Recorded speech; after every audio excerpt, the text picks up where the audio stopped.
Another day, another flow roll, this time with Zedd Nitrox from Melbourne. And you're probably asking yourself, what on earth is a Zedd Nitrox? And there's a very fair question, because at this point, Zedd had yet to debut in professional wrestling. He actually ended up debuting just a couple days later at the EPW Showcase 27. But, you know, he's someone who came up to me and he'd been to a camp before. This is, of course, from the Winter Camp 2023. And he said, look, I've seen you on the flow roll. I've seen you rolling around with different wrestlers. I know I haven't debuted yet, but I want a shot. And, you know, if someone wants to roll, I'm always ready to roll. So we started rolling around, a little bit of chain wrestling back and forth. And I said, man, I need to get my camera filming this.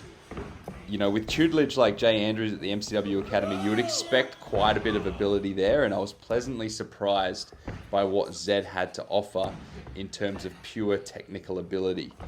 So here we are, just there, a little waist lock break, leaning in with leverage, no hands. Of course, if you haven't already, please hit that subscribe button, hit the like button, share it around, spread the word.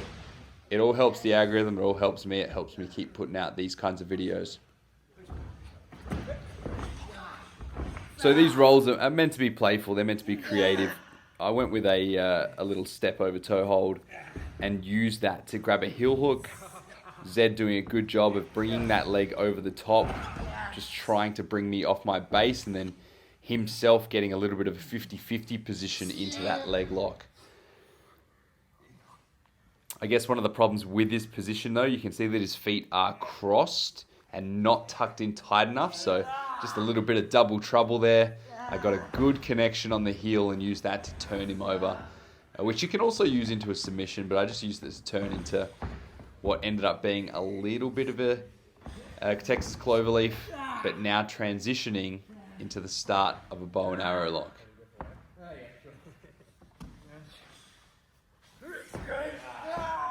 You see my left hand pulled him back on the hip. It's a little bit different to a traditional bow and arrow where both hands are taken up by grabbing limbs and chin.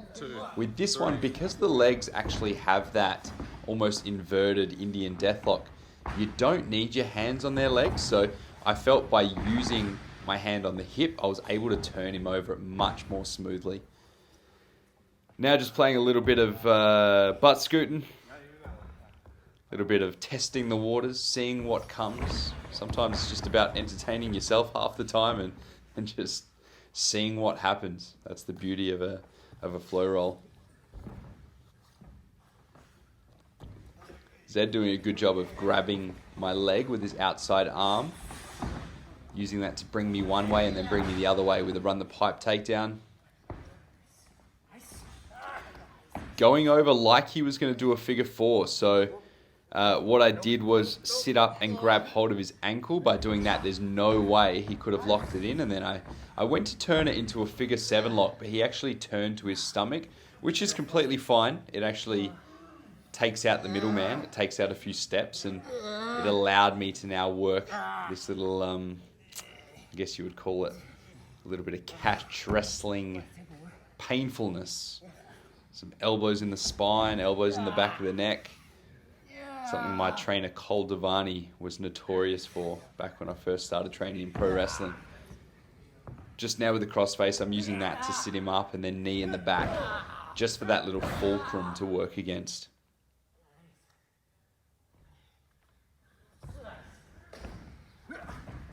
Zedd now getting up to his feet, use that opportunity to take the front headlock. Twisting out with control of the wrist.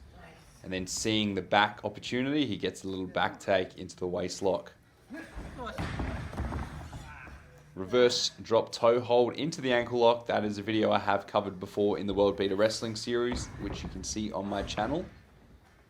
Of course, plenty of videos. I think I'm at 160 plus, so if you haven't already, check them out. See what you like. There should be something for everyone. Here he's got me in the waist lock. I'm dropping my hands to the mat, which makes it super difficult for him to hit a mat return or take any kind of hold of my upper body. So very wisely, he transitioned into the front headlock. Just there, I used a sucker drag, though, to take control of the arm, which is one of my favorite counters. Using my knee as a wedge, I got the back take. Ended up with my right leg over the top of his shoulder, which is a really perfect position for the reverse triangle. Just trying to scoop that arm up. He's locking the hands, or trying to lock the hands, which is another great strategy. And you'll see that my calf is over the side of the neck. A good way to cut off the blood to the carotid artery, so just be careful with that one. He got his way out, so I used my right leg to get into the armbar position. He's trying to stack me up onto my shoulders now. A little bit of a stalemate. He cleared the leg, which is really clever, but not quick enough to posture up, so I hooked the triangle choke. To complete that, I'd want to be cutting my angle to the left, but instead I went for a bit of an armbar there, trying to scoop the arm and break the grip. Couldn't get that, so brought my leg out, released the hold, hooking that STF there, just switching my hips to get a nice fluid transition. Rope break, end of the flow roll. If you want to see more videos like this, click on the subscribe button, spread the word, and if you have any questions or requests for World Beater Wrestling, don't be afraid to comment below.